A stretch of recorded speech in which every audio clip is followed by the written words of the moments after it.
edição especial, apenas em áudio, do Evangelho em 3 minutos, com Mário Persona. Eu vou falar sobre um tema hoje, com certeza que tem alguém aqui que vai gostar do tema. O assunto de hoje é música.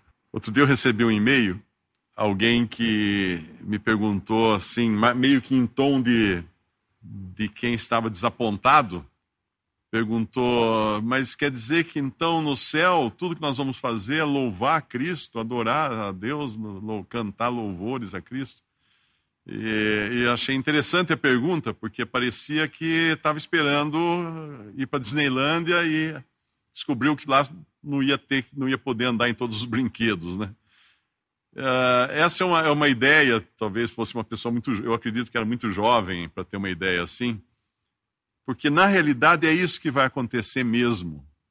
No céu nós vamos fazer uma coisa que nós gostamos de fazer na terra, que é cantar. Vai ter música no céu. Vai ter música. Você imagina um lugar onde vai ter música 24 horas por dia. Eu não digo 24 horas por dia, porque depois nós vamos estar na eternidade, quando não tem mais horas, não tem tempo. Mas música o tempo todo. Música o tempo todo. Pessoas cantando o tempo todo. Isso é o céu. Esse é o céu. Todo mundo aqui já cantou no banheiro, já cantou na sala, já cantou em casa, entre os amigos. Nós vamos cantar no céu. Essa é a promessa que nós temos da palavra de Deus. E no céu vai ter música, muita música. E o interessante é que Deus criou a música. A música é obra de Deus. É claro que alguém pode pensar, não, mas lá em Gênesis, nós encontramos os descendentes de Caim criando os primeiros instrumentos musicais. Eles inventaram os instrumentos musicais, mas a música foi Deus que criou.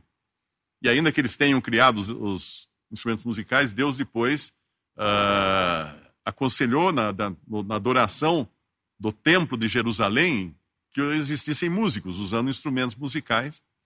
Não tinha nada a ver com Caim, mas era uma adoração terrena. Mas as pessoas cantavam.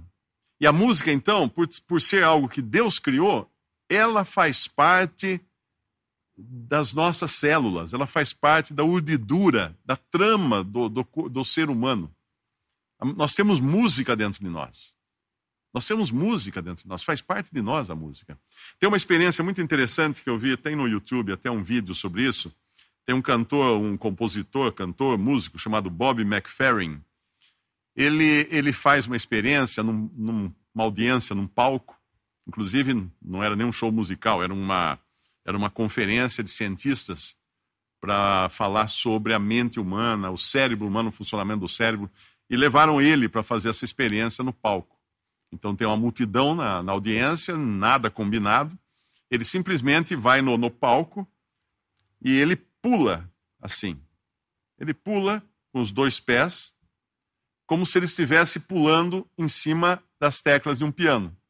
E ele pula, faz assim, tá, e pede para o pessoal repetir na audiência. Todo mundo faz tá, aí ele faz pá, pá, pá. Então ele faz algumas notas, não todas, mas ele faz algumas notas da escala pentatônica. Ele faz algumas notas no palco, dando pulinhos sobre um teclado imaginário.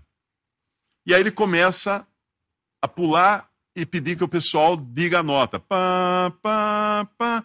E aí ele começa a balbuciar, a cantar, a cantarolar uma melodia com o público, dando as notas do acompanhamento daquela melodia. E ele pulando.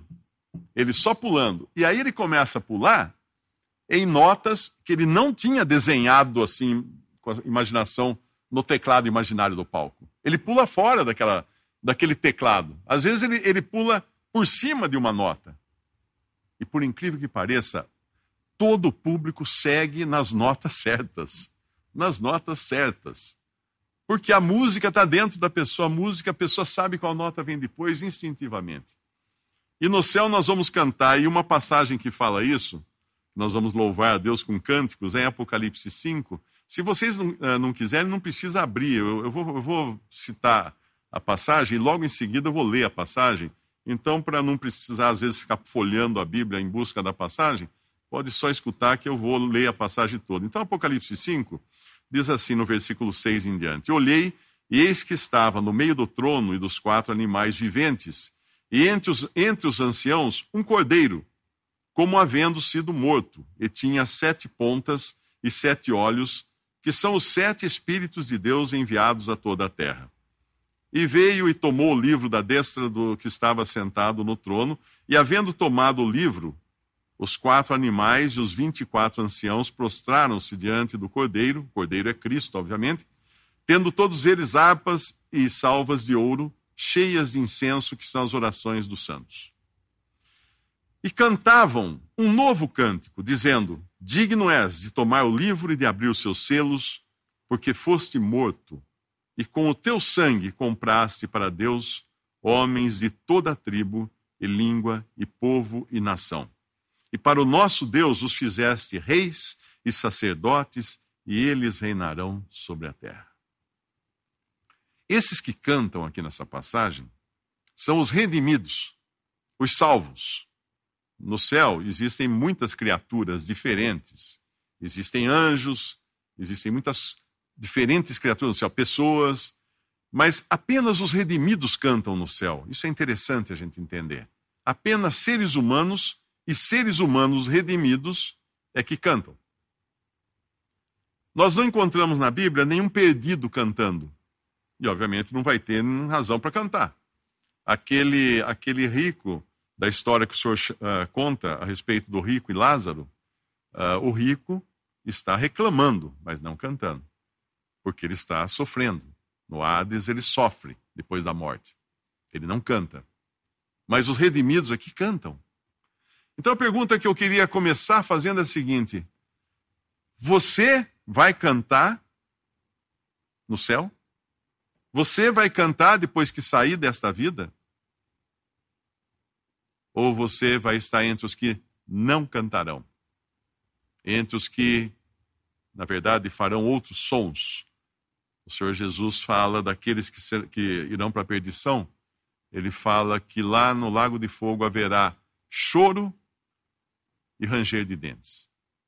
Gemido e ranger de dentes. Não haverá nenhum cântico, não haverá nenhuma música, não haverá nada doce para ouvir.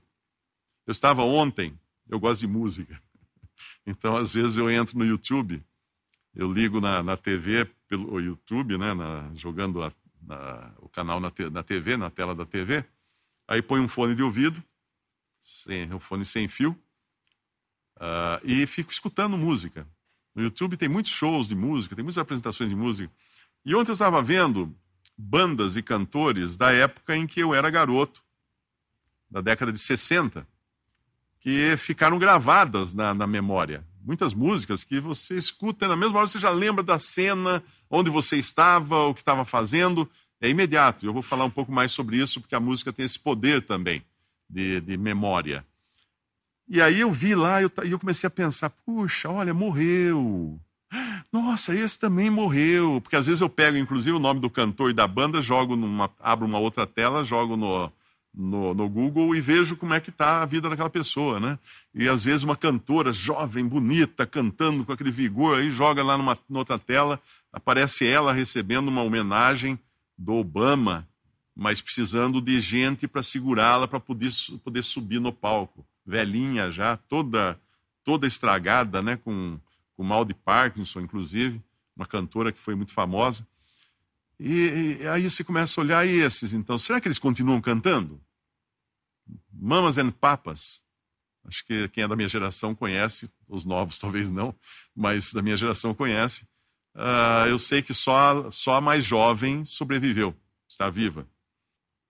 Algumas bandas, nós vemos também, faltam agora alguns da banda que morreram. Será que eles estão cantando? Cantaram tão bem aqui na Terra, né? Deixaram uma marca tão boa aqui de música. Será que eles estão cantando? E você vai cantar? Será que você vai cantar? Existe uma condição para ser cantor no céu. É ser um redimido. O que é ser um redimido? Pessoas como essas, que cantam dizendo assim, como digno és para Cristo, né? De tomar o livro, de abrir os seus selos, porque foste morto e com o seu sangue comprasse para Deus homens de toda a tribo, e língua, e povo, e nação. Você foi comprado para Deus com o sangue de Cristo? Eu me lembro de um irmão boliviano, e ele contou uma história. Ele estava, não sei se era ele ou um outro irmão, que estava numa praça na Bolívia, e pregando o evangelho. E aí chegou um senhor perto dele e falou: olha, eu gostei muito do que você falou, mas eu não concordo que a minha salvação será por meio da fé em Jesus. Eu creio que será porque eu sou uma pessoa boa, eu sou uma pessoa honesta, eu nunca fiz mal a ninguém, eu sou uma pessoa correta. E falou toda uma série de virtudes que ele achava que tinha. E aí esse irmão falou: mas você tem certeza que vai para o céu? Você vai ser salvo? Ah, sim, vou para o céu. Então você vai causar um problema muito grande lá no céu. Mas por quê? Porque no céu, você sabe o que você vai fazer? Você sabe o que as pessoas ficam fazendo no céu? Não. As pessoas ficam cantando. Ah, então eu vou cantar também. Então, aí que é o problema. Porque quando todos estiverem cantando para Cristo: digno és de tomar o livro, de abrir os seus selos, porque foste morto, e com o teu sangue compraste para Deus homens de toda a tribo, e língua, e povo, e nação, você vai estar cantando: digno sou de estar aqui, porque fui um homem correto, honesto, bom, caridoso, e etc, etc. Você vai ser o único cantando fora da letra que todos estarão cantando. Porque essa vai ser a letra no céu. Esse é o cântico dos redimidos, daqueles que foram salvos por Cristo, aqueles que podem afirmar que foram comprados com o sangue do Cordeiro. Você pode afirmar que foi comprado com o sangue do Cordeiro? Você sabe se foi? Talvez você tenha uma religião, talvez você tenha ido a alguma igreja, alguma reunião, e falaram para você que vai para o céu porque se você seguir uma religião, alguma coisa, mas não é isso. O evangelho não é isso. O evangelho é a boa nova de que Deus, vendo que o ser humano não tinha capacidade de salvar-se a si mesmo por estar total e irremediavelmente perdido, Deus enviou seu próprio Filho para morrer numa cruz, para levar os nossos pecados sobre si, para ser feito ali pecado por nós, para que nós pudéssemos ser salvos. Esse é o evangelho. Deus amou ao mundo de tal maneira que deu seu Filho unigênito, para que todo aquele que nele crê não pereça, mas tenha a vida eterna. Esse é o evangelho. Esse é o evangelho. Quando o Senhor Jesus falou: quem ouve a minha palavra e crê naquele que me enviou, no Pai que havia enviado a ele, tem a vida eterna, não entrará em condenação, mas passou da morte para a vida. O que ele falou que era a condição para estar nesse estado novo agora? Crer, ouvir. Quem ouve o evangelho e crê naquele que me enviou, tem a vida eterna. Algo que você pode falar assim: eu tenho. Por isso que quando eu pergunto, você vai cantar? Você fala assim: não sei, talvez. Acho que não vai cantar, não vou ficar também quieto, né? Não é isso. Tem a vida eterna. Tem. Uma vez um irmão contou numa pregação uma história que eu achei muito interessante, nunca mais esqueci, de um menino pastor das montanhas, não sei, da Europa, algum lugar muito frio. E ele ouviu uma pregação, um pregador estava na cidade pregando, na aldeia, né, pregando o evangelho. E esse pregador repetiu várias vezes essa passagem usando a mão para isso. Ele falava assim: porque quem ouve a minha palavra e crê naquele que me enviou, tem a vida eterna. Não entrará em condenação, mas passou da morte para a vida. Ele começava no dedo mindinho, no dedo mínimo, segurava o dedo mínimo, segurava o outro, e terminava no polegar, segurando firme. Falava: passou da morte para a vida.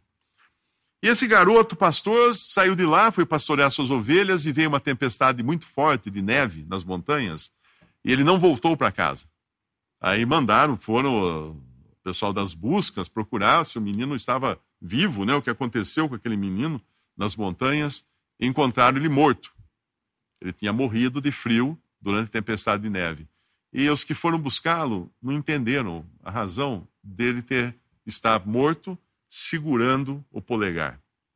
Segurando o polegar. Só depois que alguém que ouviu a pregação daquele pregador entendeu e explicou para os outros. Na realidade, ele tinha passado da morte para a vida. Ele tinha escutado o evangelho, crido, recebido a vida eterna, tido a certeza de que não entraria em condenação, e tinha passado da morte para a vida. Quando nós lemos essa passagem de Apocalipse 5, se você ler a continuação dela, a partir do versículo 11, você vai ver que tem outras criaturas que não estão cantando. Por que elas não estão cantando? Porque não são redimidas. Estão perdidas? Não necessariamente. Não necessariamente, é porque nunca caíram em pecado, nunca pecaram, então não vão cantar. Anjos, por exemplo, os anjos que nunca pecaram, os anjos não cantam. Os anjos proclamam, ou dizem, no capítulo 5 de Apocalipse, versículo 11, olhei e ouvi a voz de muitos anjos ao redor do trono e dos animais e dos anciãos. E era o número deles de milhões e milhões e milhares de milhares. Tem uma outra passagem que fala que os anjos são um número que não se pode contar. Eu acho que esse número que ele dá aqui, milhões de milhões, é para dizer um número incontável. Porque tem muito mais anjos do que seres humanos. Muito mais.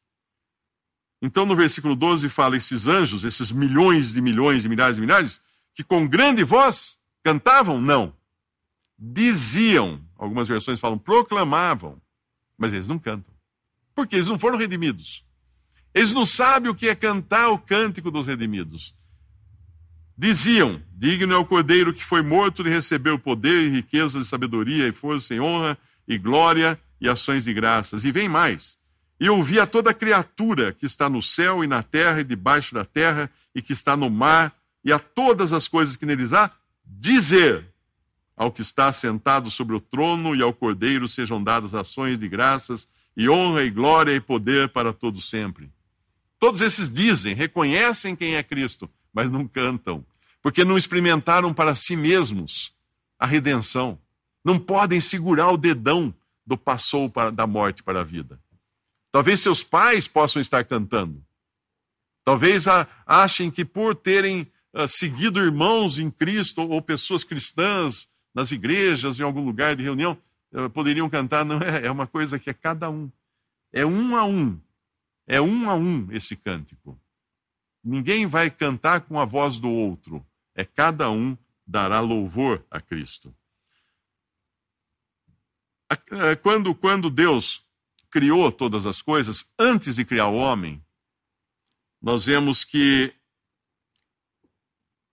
é dito ali que os filhos de Deus rejubilavam e as estrelas cantavam.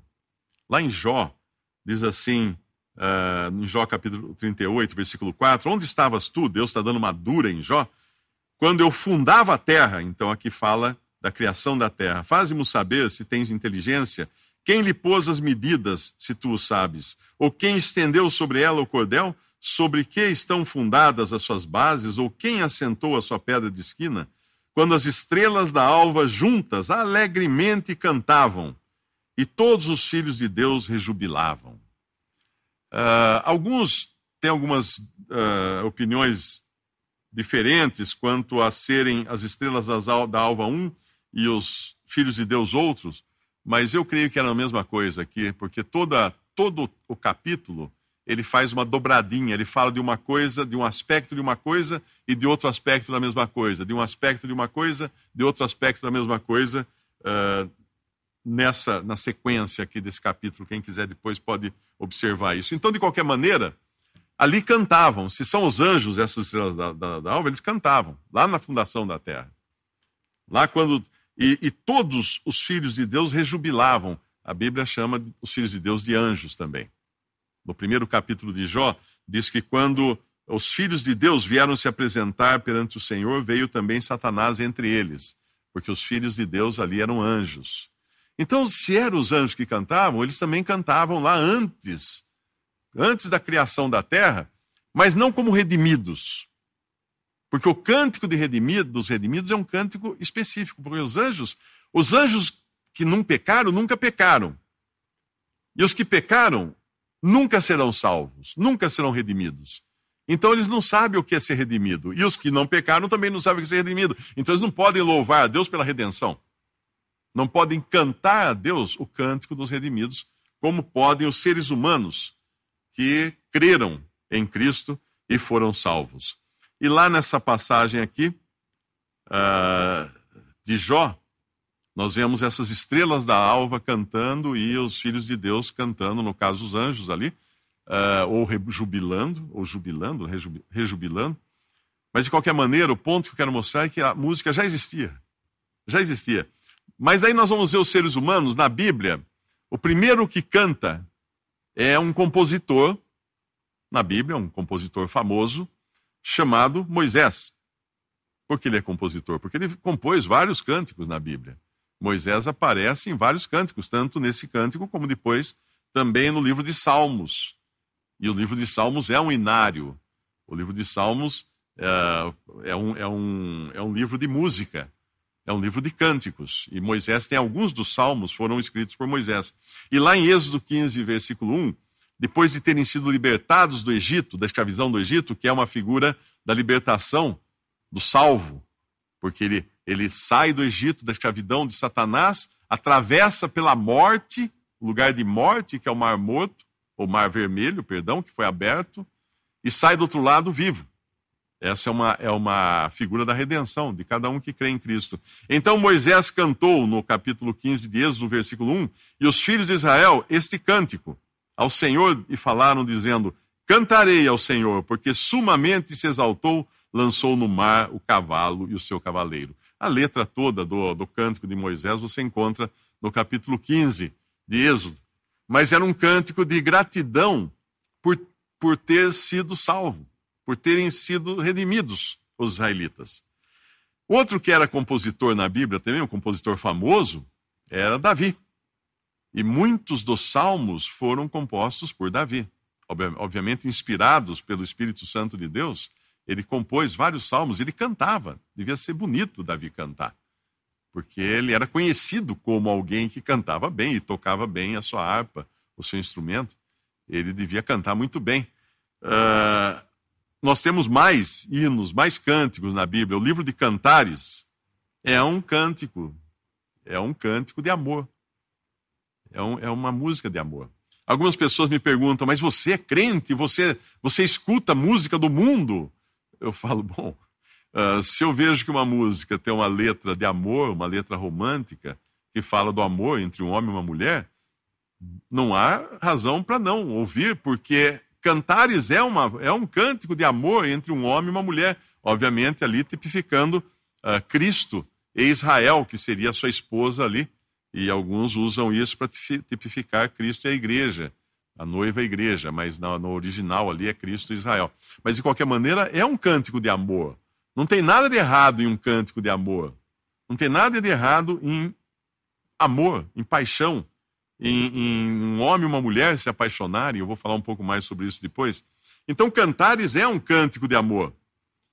E nós encontramos, às vezes, no mundo hoje, no mundo atual hoje, existem canções românticas muito mais limpas e corretas do que muita porcaria que vem com a etiqueta gospel.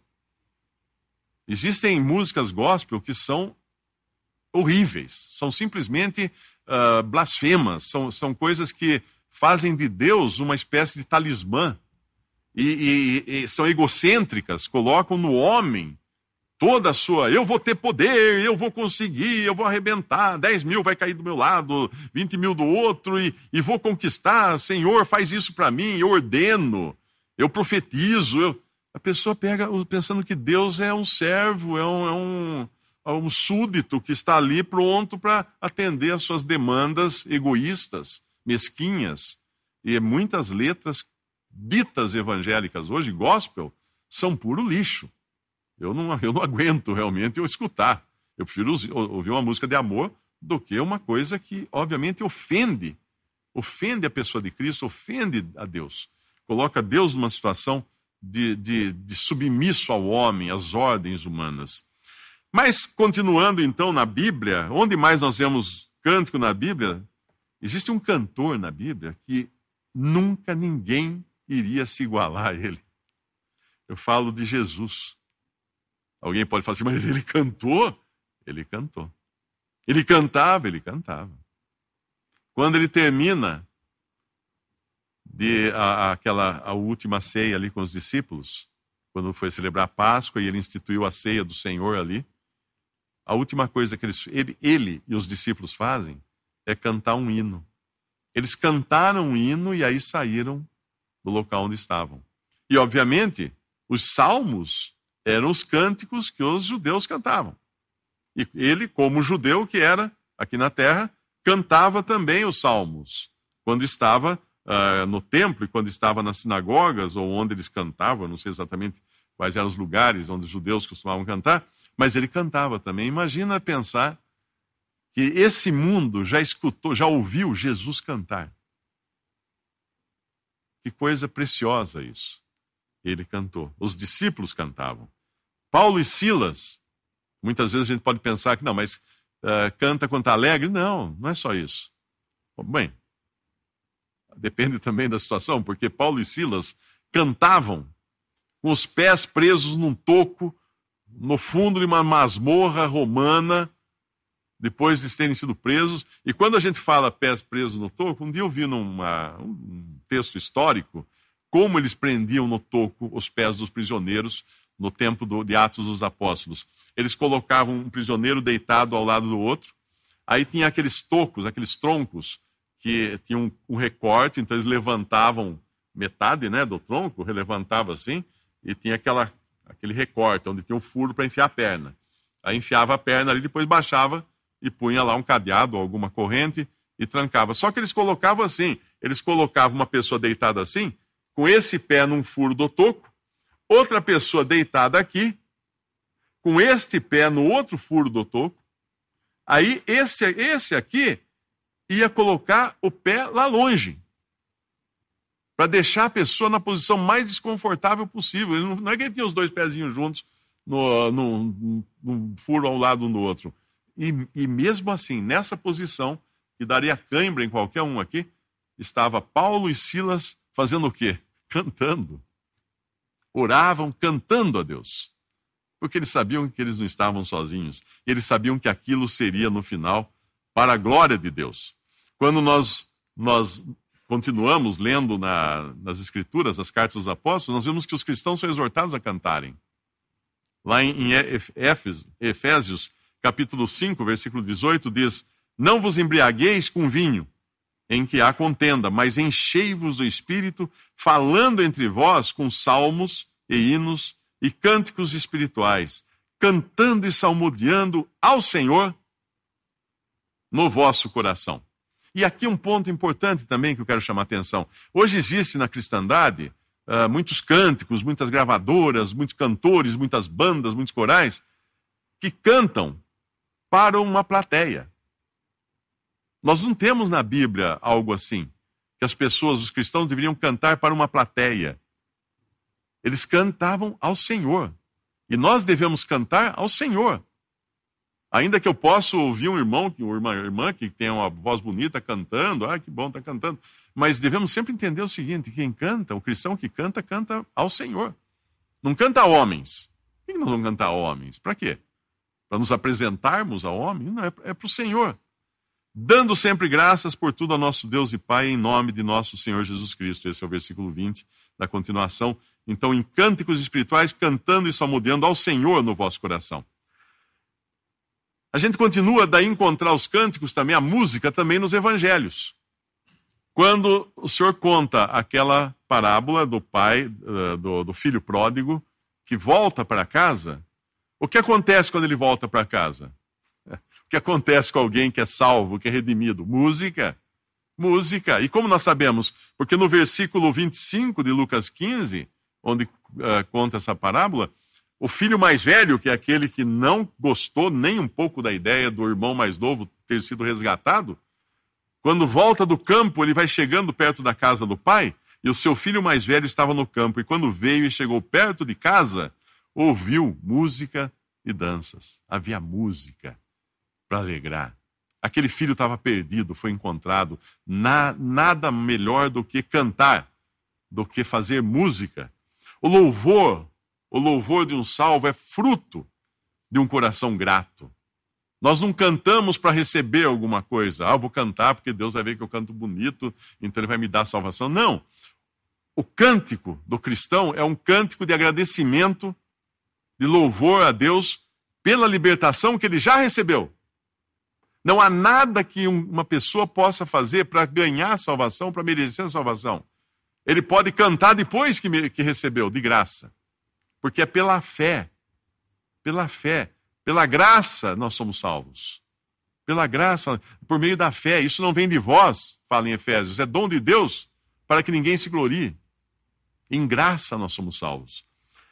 Também, quando nós lemos, por exemplo, Cantares, que eu citei aqui, que é uma canção de amor, o livro inteiro de Cantares é uma canção de amor, tem a Sulamita ali cantando o seu amor pelo Senhor.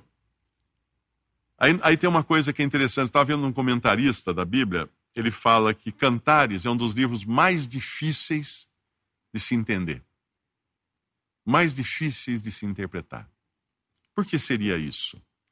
E aí ele dava, esse comentarista, a seguinte razão: porque é como música. Música é a coisa mais fácil de desfrutar, mas mais difícil de explicar. Porque dificilmente você consegue explicar a música, explicar as razões que ela toca um coração, as razões que ela move uma pessoa, as razões que ela emociona, não tem explicação. Você simplesmente desfruta disso.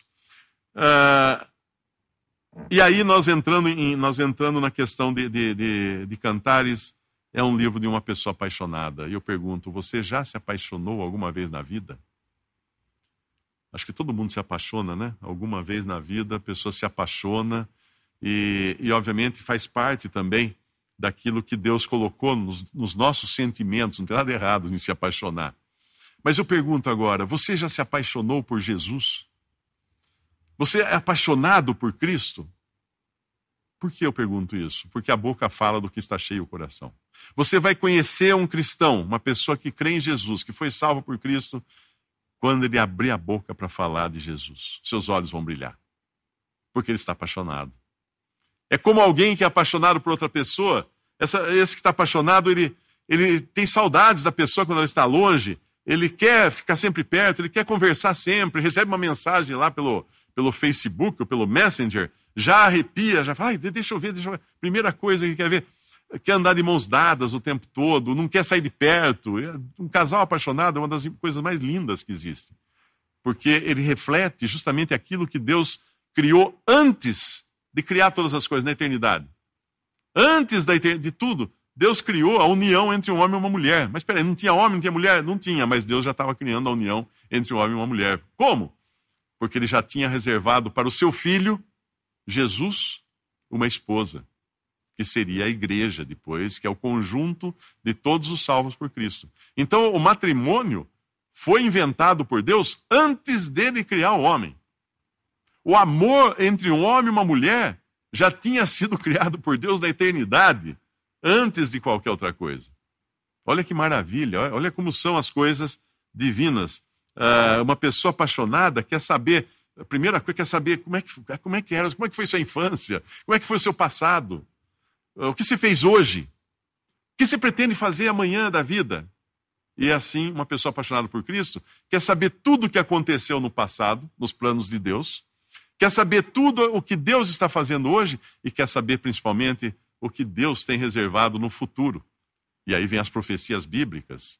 Isso porque é uma pessoa apaixonada por Cristo, ela quer saber tudo. E ela quer falar com esse que é o objeto da sua paixão, com Cristo. Ela vai orar. Ela vai ter o desejo de orar. E vai gostar de orar. E vai sentir paz no coração quando ora.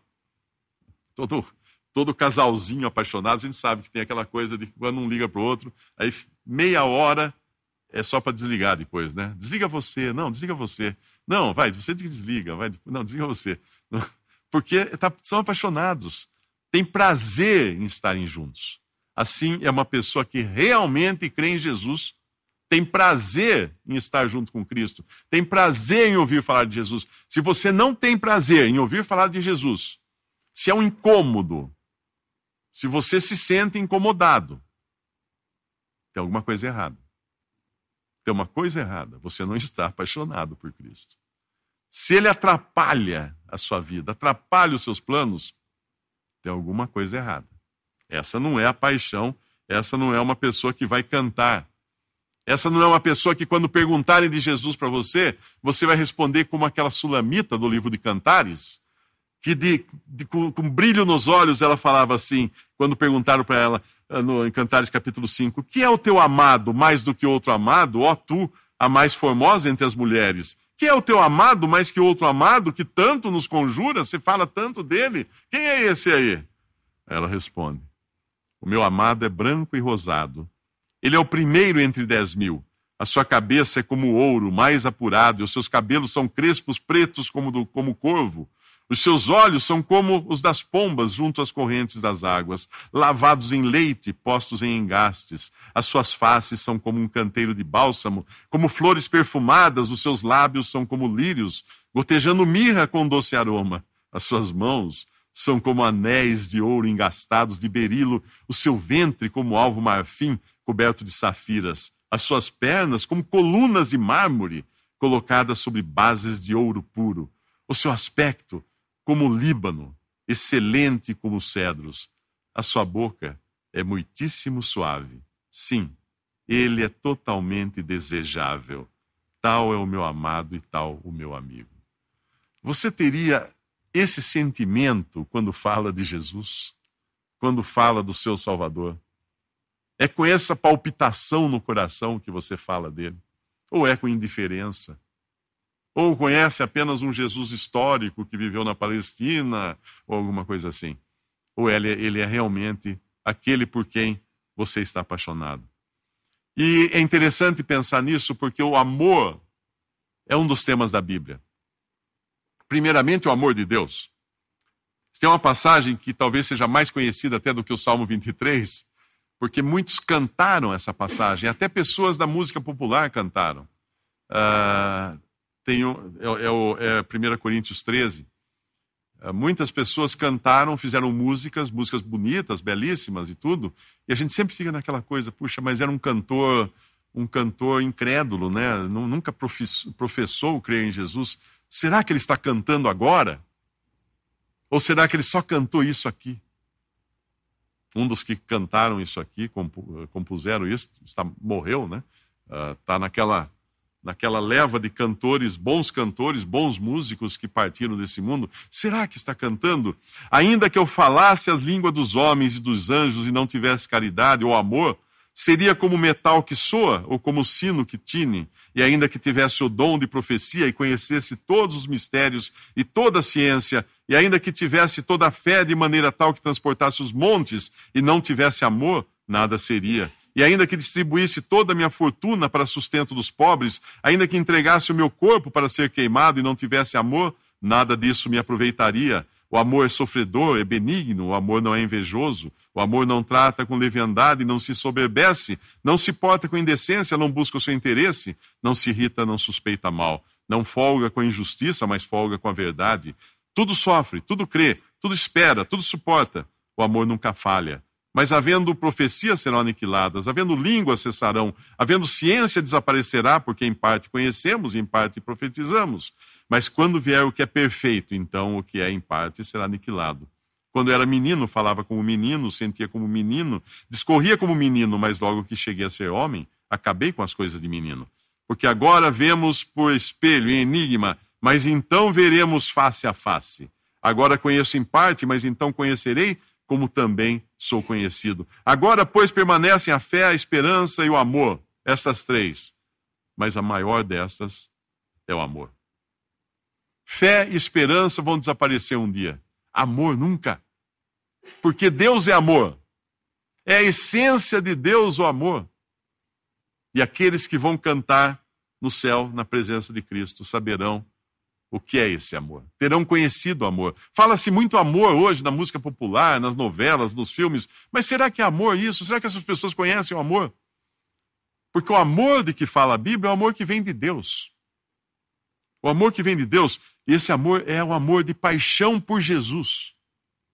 Que é um reflexo do amor de Deus nos nossos corações.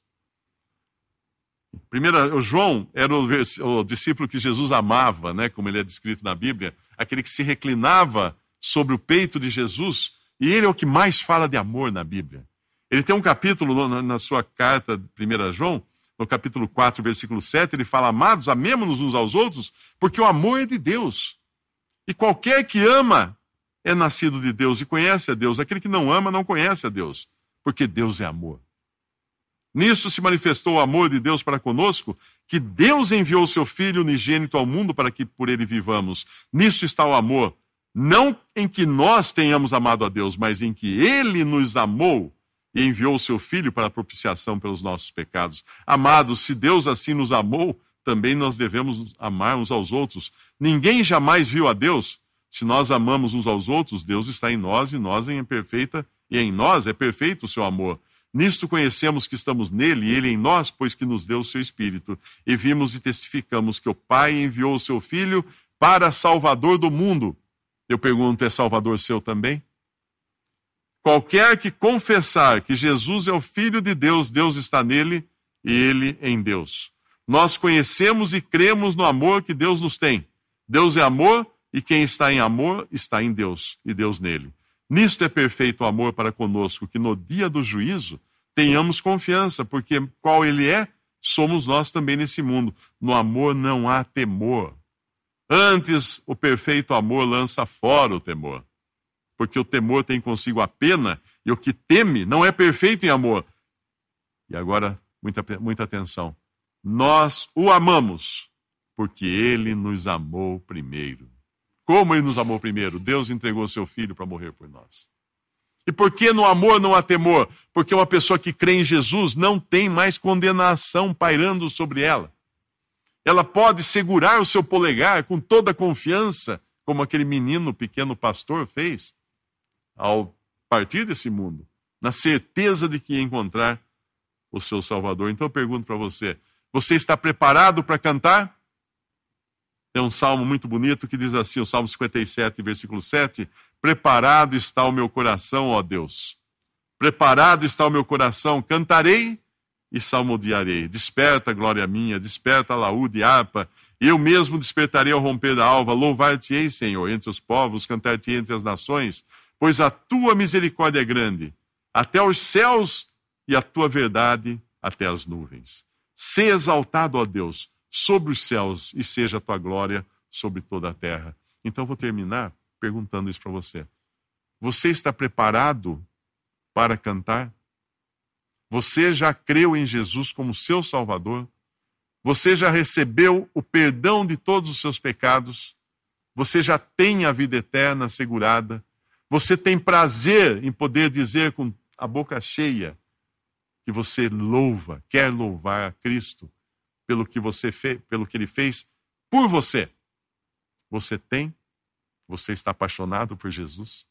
Eu espero que você saia daqui apaixonado por ele, porque todo crente em Cristo que você encontrar, você vai perceber que é um apaixonado por Cristo, que às vezes até parece louco aos olhos desse mundo. Parece um otário, parece um bobo, parece um careta, porque só fala em Jesus, aquele cara só fala em Jesus. Nossa, não aguento mais, ele está apaixonado. Ele está apaixonado. Eu espero que você esteja também. Podemos dar graças a Deus. Nosso Deus e Pai, nós damos graças a Ti, ó Pai, por esse Salvador tão precioso, tão maravilhoso, que veio ao mundo verter sangue para salvar-nos. Damos graças, ó Pai, porque Tu quiseste também que o Teu Filho tivesse uma esposa, a igreja, e para isso ele veio morrer. Para isso ele veio derramar seu sangue. Nós damos graças, Pai, por essa mensagem do Evangelho e pedimos por todos aqui também que aqueles que irão ouvir esta mensagem depois, que Tu possas tocar esses corações, criar nesses corações o desejo de cantar louvores a Cristo, a certeza da salvação que irá gerar esses louvores. Nós damos graças por tantas coisas maravilhosas que Tu preparaste para o homem e nos entristecemos, Pai, quando vemos tantos negligenciando, virando as costas para um tão grande amor. Pedimos, Pai, e agradecemos no nome precioso de nosso Senhor e Salvador Jesus. Amém.